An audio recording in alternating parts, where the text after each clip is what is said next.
Welcome to Moments with Marianne. I'm so delighted we're spending this time here today.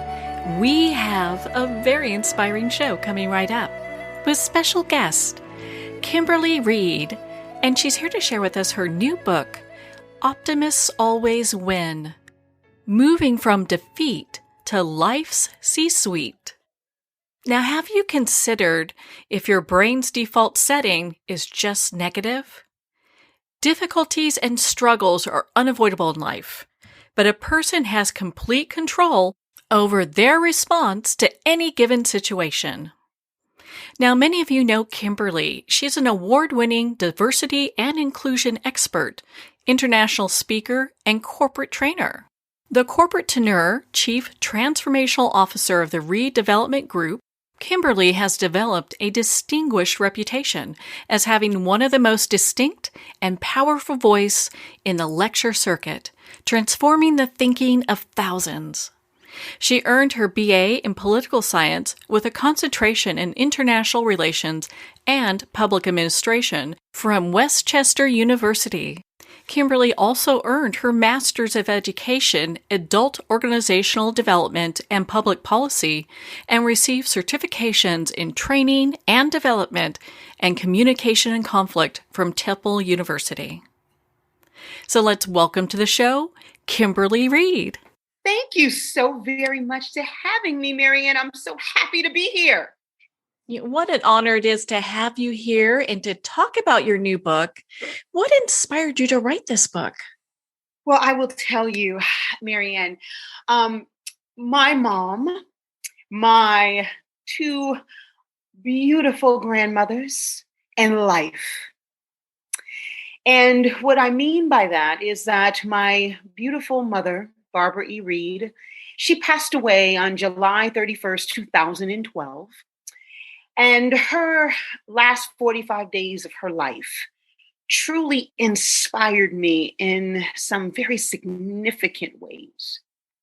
And she battled her last days of leukemia with such grace, immovable faith, and just joy.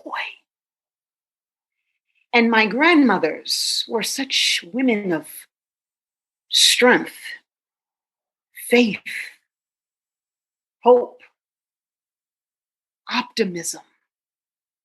And all women were women of God, women of resilience, women of gratitude, which are all elements of the book, which are all revitalizations of me.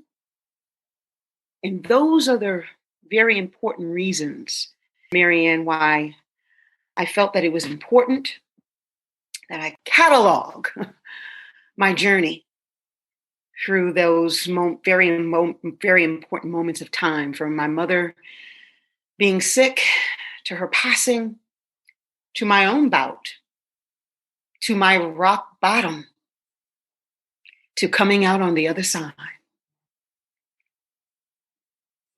Well, my goodness, how empowering is that? Because there's so many people right now who are going through that same thing. And I'm so sorry about your mom. My condolences there. Thank you. Thank you. Yeah. But, to take away such a meaningful, life skill, I mean, how important is that? Yes, it really is, because oftentimes, Marianne, when we go through life's trials, right? And when we go through certain things that happen in our life, for me, they're spiritual pivots. And God punctuates our lives in this season with crisis moments that test our faith and resilience of varying degrees, designed for our everlasting good. And I truly believe that. For me, one of the things that I do to help sustain and continuously build and train my mind to be optimistic is read scriptures, Bible scriptures. And scriptures describe the faithful not as those who never saw trouble, but as those who cried out to God in their crisis. And as I described early on, almost 9 years later, I still remember that crossroads moment of rock bottom and survival. Yeah, I know in your book you talk about how we're all predisposed to, thinking negatively. Mhm. Why do you think that is, and how can we change that? So, optimism is the fundamental belief that things are going to work out even when they're not going according to plan. And what I walked through with my mom was the epitome of that statement. Optimists are able to succeed because they look for opportunities, not problems, right? And even when we see problems, we're able to identify solutions. That's one of the traits of optimism. But one of the other important things about optimism is that optimism can be trained, but it takes some effort, right, to build. Most people haven't formally trained their minds. So, first, you have to expand your concept of optimism. It's not just about thinking nice thoughts. And for me, it wasn't when my mom was going through her own journey. It was me saying, I need my mother to be well, which most people would say. I need my mother to live. I want my mother to live. It's important that my mother lives. Optimists look at adversity as temporary, which I did. I looked at my mother's situation as temporary, external. And pessimists, right, view adversity as unchangeable and personal, that there's a reason why this is happening to our family, and that God is doing this to punish us. But that wasn't the case. This was something that was so, yes, devastating, yes, unfortunate, but it happened to us. And it was something that we had to face. And it then became, Marianne, my power in my rear view.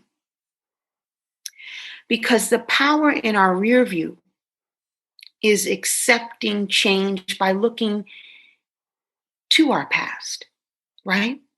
Looking back at examples where we've coped with devastation, uncertainty, rock bottom, and change before you can accept your current situation.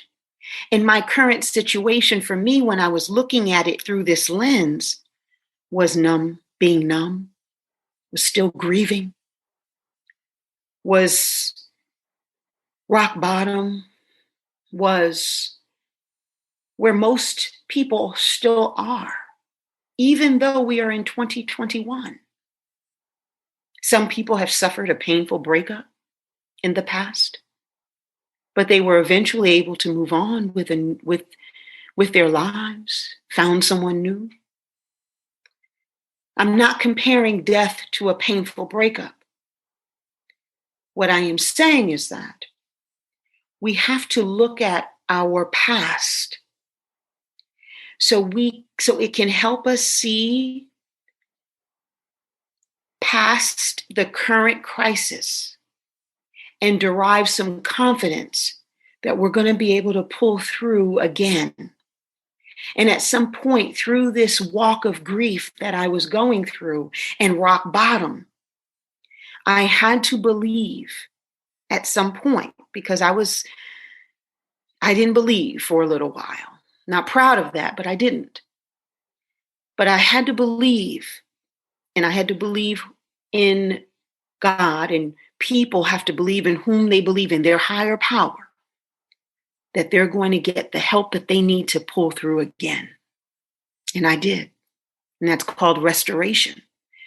And I'm still every day, Marianne, every single day, every moment, every day being restored 9 years later. Wow. That's just so impressive. I think it provides a lot of hope for people who are struggling with this and thinking, okay, by tomorrow, I've got to get this, because resilience is something that you develop over time or you learn. And a lot of people haven't learned that. Right.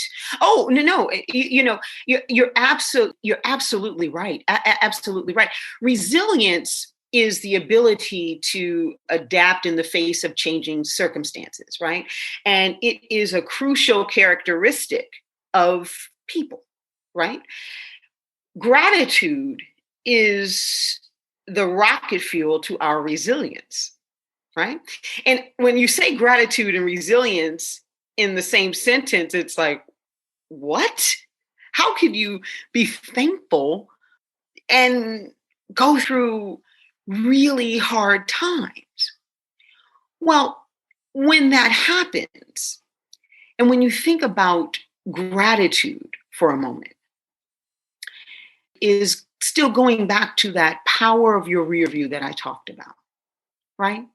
And thinking about how what you went through helped you in some way. And let me make it plainer.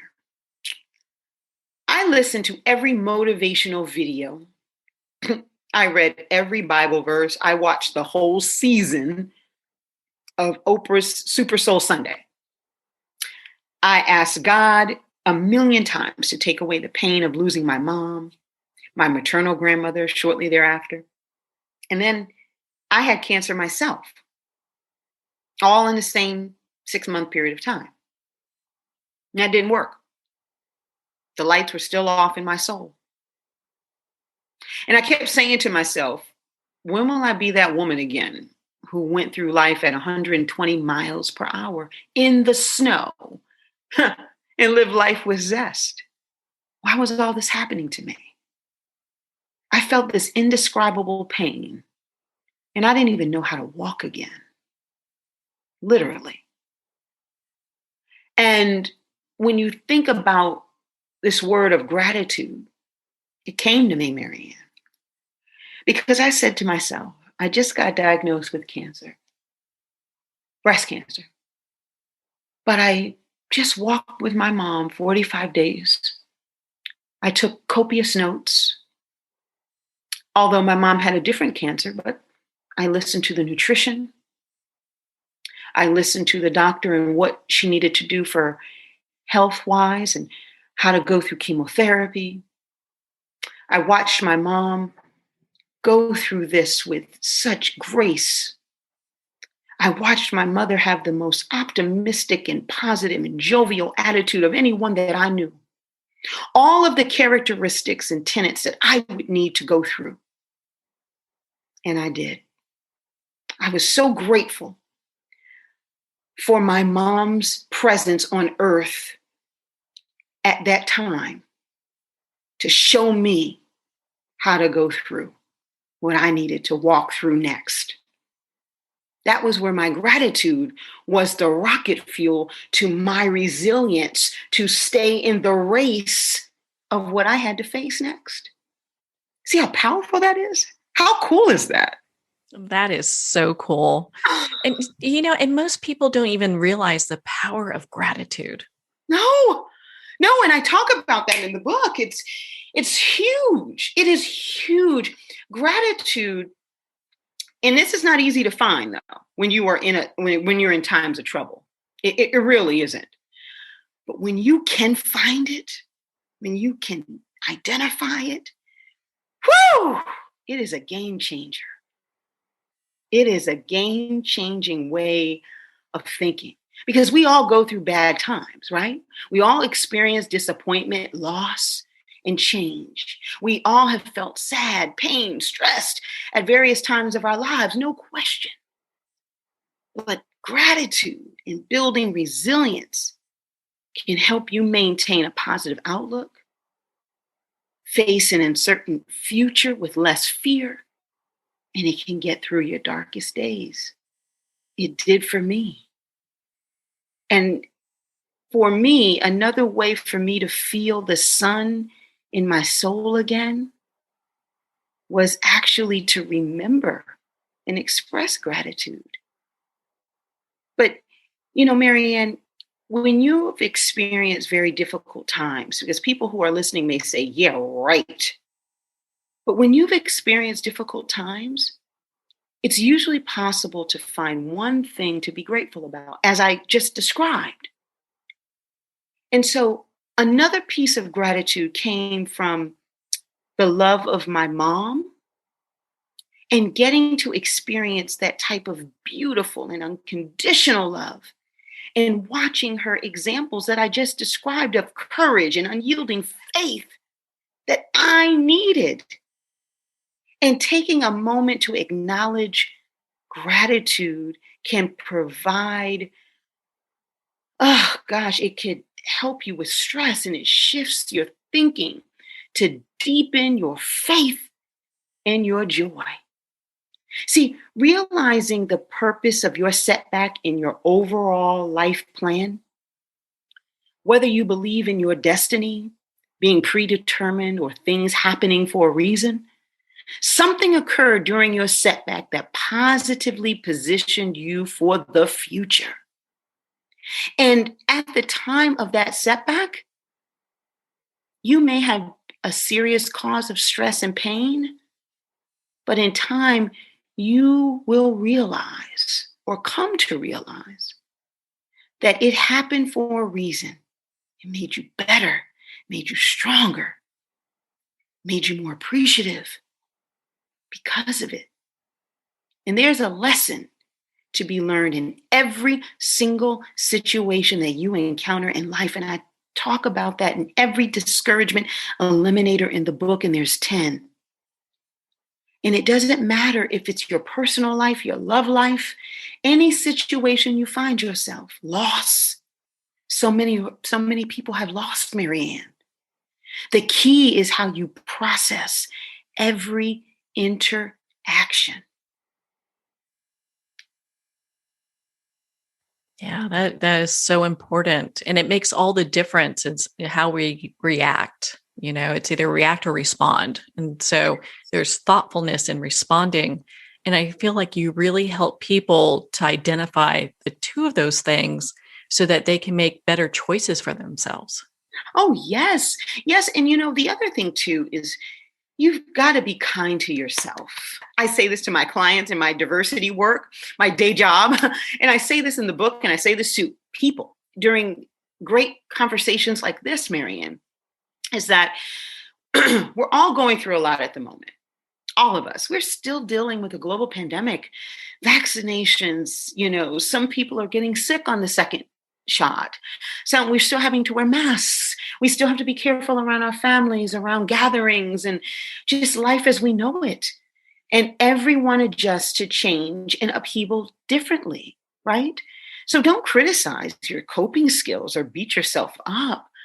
I did that. And I was like, what am I doing? If you don't get up on the inside fast enough, it's okay. Our self-compassion is a part of building resilience. So you got to give yourself a little grace. And I wish that I had done that 9 years ago. In retrospect, I tell you, I wish I would have been a little kinder to myself. But when you're in it, Marianne, sometimes it's hard to see those things. It's hard to see, it's hard to reflect. And, at the end of each chapter of the book, I have self-reflection exercises and, some places for people to journal. Because one of the things that I learned is that you have to journal. And you have to self-reflect.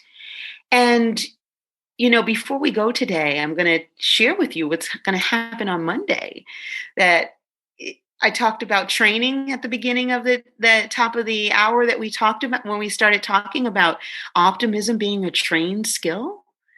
Well, there's something I'm going to help you with very soon. And I'm excited to tell you about it in a little bit. Well, we're excited to hear about that. My goodness, and just to have, some help in that area, in all of your experience, what do you think is like the number one thing that keeps people stuck? Oh my gosh, themselves. Right. People have heard that forever. So let me give you something else, because people always hear you are your biggest enemy, right? You are. But they're decisions, I think. And let me explain what I mean by that.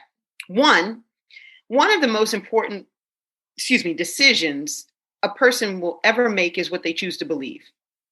Whether you believe in yourself, you believe in a higher power, what you believe. Also, defining a single clear intention for yourself. This isn't about what you're going to check off your to-do list. That's not what I'm talking about. It's about how you want to be today. Do you want to be happy? Do you want to be defeated? Do you want to curl up in a ball in the corner like I did for 2 weeks after my mom passed away? That was my choice. I closed the curtains. I couldn't close them tight enough, Marianne, because I didn't want any light to come in my bedroom. Right? So you're telling yourself that there are good things happening around you and deciding how you want to show up that day in the world. And I chose to show up in darkness. I shouldn't have done that. I should have chosen light, but I just couldn't. Many people can't. But I had to decide, when was I going to let the optimism, the happiness that my mom showed, that she always spread, kick in? Because by then, you've gone beyond kind of where you need to be, meaning what you decide. It goes back to that choice, that decision of what you choose to believe about yourself and your situation and how you show up on the inside and to the world. So with all the work that you've done, I know you talk about how, that rear view mirror, we're supposed to, there's a power in that. And I'd love for you to share that with our listeners. The power of the rear view, as I explained earlier, Marianne, the power of the rear view is one of my favorite chapters to write, quite honestly. It's because that, the power of the rear view is so incredibly important, because it gives us an opportunity to, yes, look in your past, but not dwell there. Because it's important that we look at how we've coped at crisis, at problems, at breakups, at people have lost their jobs in the past before a global pandemic. How did you end up finding a better one? You've got to continuously, but not dwell there, identify your past successes, so you can understand how you were able to pull through that, so you can do it again. And what I do is I ask people oftentimes, was 2020 your worst year? Most people, they think about it and they say, no, it wasn't. That's something. And we are being trained to think that 2020 was our worst year ever in life. And I know 2020 was not my worst year. Marianne, was it yours? No, not at all. In fact, it really had me focus in on things that are really important. See, the power of your rear view. Think about So when you just said that, you just said 2020 was really a powerful year for you in focus, right? So it wasn't your worst year. You can probably think about what your worst year was. You have the year in your mind right now because it's a staple in your brain. And whatever it took for you to pivot from that, or if you may still be in it, dealing with it in some way, you know some of the characteristics that it took of you to pull out of that. So when that hits you again, or a year like that hits you again, you have some frames of behavioral reference to get you through. That's the power of your rear view. You know, and it's so interesting. Earlier, you talked about how we really understand, these things are happening for us in many ways. And what I got from your book was that if we can be in the present moment of whatever's going on, all the trauma, all the discord, and really look at where is the lesson for me, it really shifts things in a completely different way. Oh my God, yeah. You have to reprioritize sometimes. You have to ask yourself how this situation ranks in the big picture of your life, a situation, right? In other words, on a scale from 1 to 10, right? How big of a deal is it? And I'm not belittling, and I'm not belittling what anybody is going through. Lord knows I'm not. But you have to kind of think about that in that regard, because there is, when we use a setback as motivation fuel, we talked about that. Every situation, whether it's bad or good, provides energy, right? How you interpret or choose that energy is entirely up to each of us, right? But the key for all of us to take the time to look for the good, so something positive can be pulled from any negative situation. And I know that sounds like I have a bowl of sugar, every day in my life. I don't. But at some point, you have to take the posture of confidence and persistence. And you also have to continuously think about the outlook. Research shows that when compared with pessimists, this was interesting to me, optimists live 11 to 15% longer, they sleep better, and they're more likely to have better heart health. Isn't that interesting? Well, I like that. I'll sign up for that every day. I know. And Marianne, and something else was interesting. Most people are now more optimistic than ever, believe it or not. I read in USA Today, quoting USA Today, 70% of people believe that the worst is behind us. 70% of people in the US. And I was reading in Pew Research, doing some research in Pew Research, just released. Germany is ahead of us. I can't recall their percentage, but US is number 3 in optimism, that we are the most optimistic people right now in the midst of a global pandemic. And I think it was in the 60s, the percentage. So you're talking about we're teetering between 67% and 70% of people feeling feeling optimistic about this. So the other 30 to 40% of people in the world are not optimistic. And so am I going to say there's a reason for that? No. Some people simply are not a natural optimist, right? Which is classic pessimistic thinking, by the way, right? Or if the past year has, done a number on your usual positive outlook, you're not out of the game, right? Because as I mentioned, optimism can be trained, but it just takes some effort to build. Do you think that's happening because there's been such a focus on mental health now than ever before? Oh yeah, no question about it. I think people are forced to some degree, and I don't use force negatively, but they're forced and they have more time. Just like you said something very key, Marianne. You said I've been more focused, and I agree with you. And I are kindred spirits in that regard. I have this is the most focused I've ever been in the last probably 3 years, because it has been, yes, to your point, mental health has been a focus. Yes.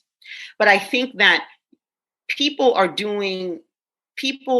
have been in a lot of solitude, right? I've been in a lot of solitude, right? Our teams, we work home virtually. I don't have children at home. It's just me at home. So I make a choice. I either am very productive or I am just relaxing, right?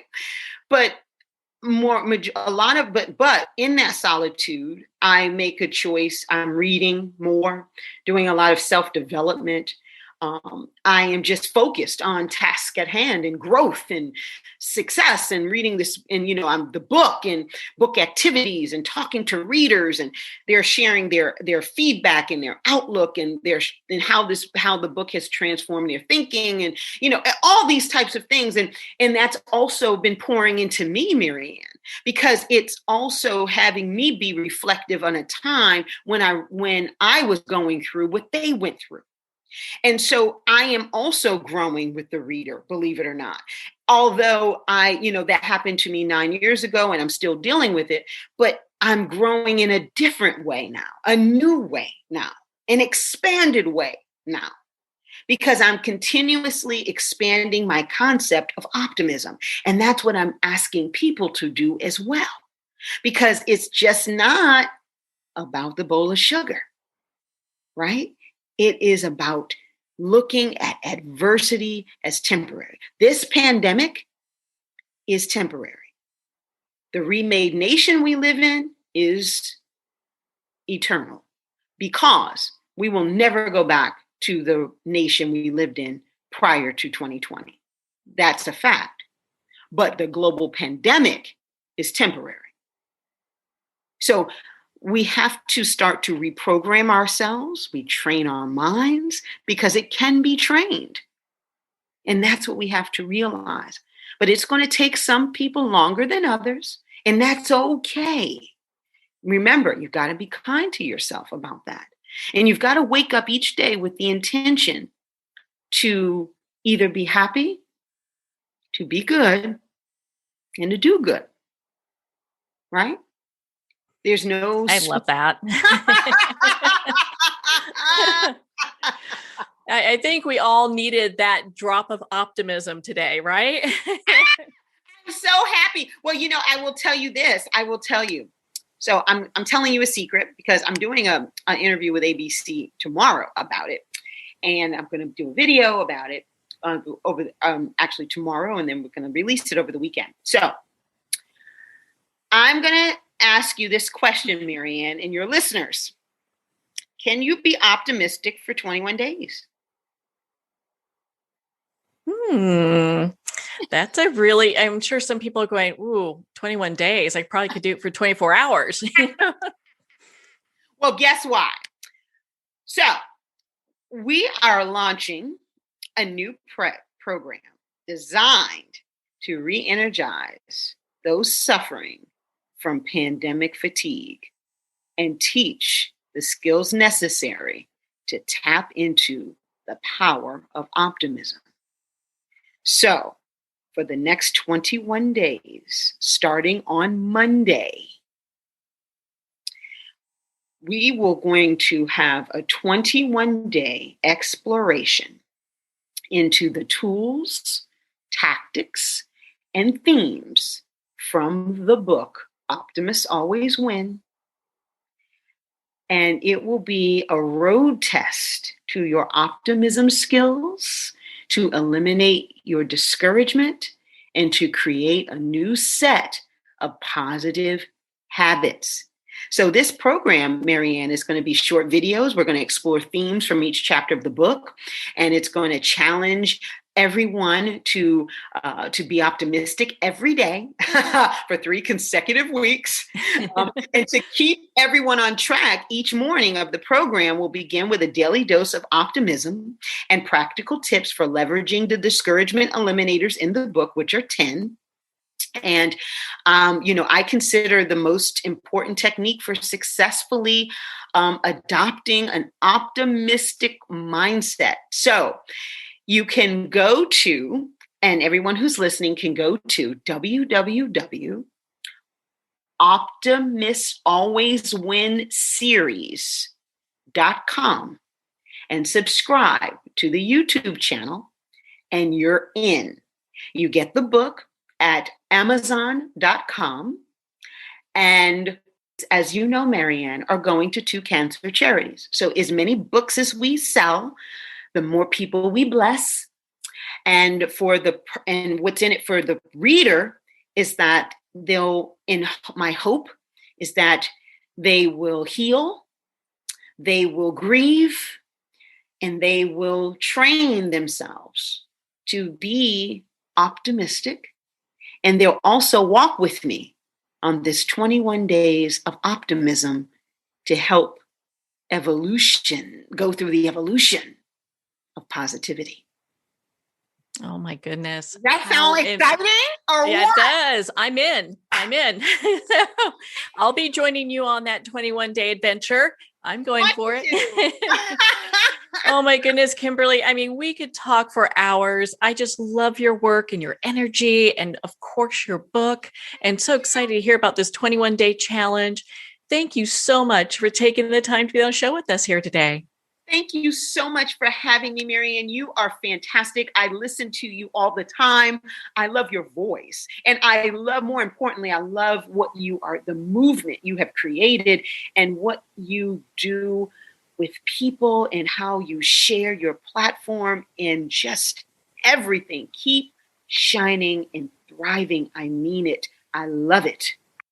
Oh, well, thank you, Kimberly. It's been such an honor to spend this time with you and to talk about your new book, Optimists Always Win. Optimists Always Win is available at Amazon, Barnes & Noble, and all indie retailers. And if you don't see it on the shelf, ask for them to order it. And of course, it's available on Kindle. You can again get in touch with Kimberly at thereaddevelopmentgroup.com for more information.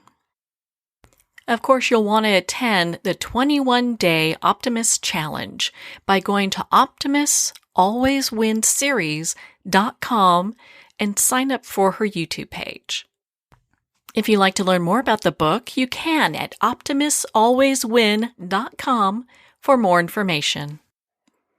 Well, we're at the end of our time today. I would like to thank everyone for tuning in. You're listening to Moments with Marianne.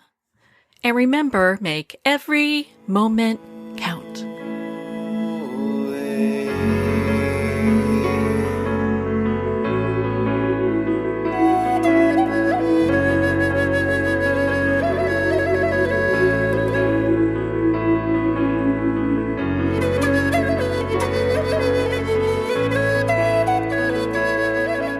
In a single moment, your life can change. Moments with Marianne is a transformative hour that covers an endless array of topics with the best of the best. Her guests are leaders in their fields, ranging from inspirational authors, top industry leaders, and business and spiritual entrepreneurs. Each guest is gifted and a true visionary, a recognized leader in her own work, and while teaching others to develop, refocus, and grow, Marianne will bring the best guest and sometimes a special surprise. Don't miss this. You never know just which moment will change your life forever. Moments with Marianne airs every Sunday, Monday, Thursday, and Friday at 8 p.m. Eastern and 5 p.m. Pacific Time. Make sure to tune in and visit momentswithmarianne.com for more information.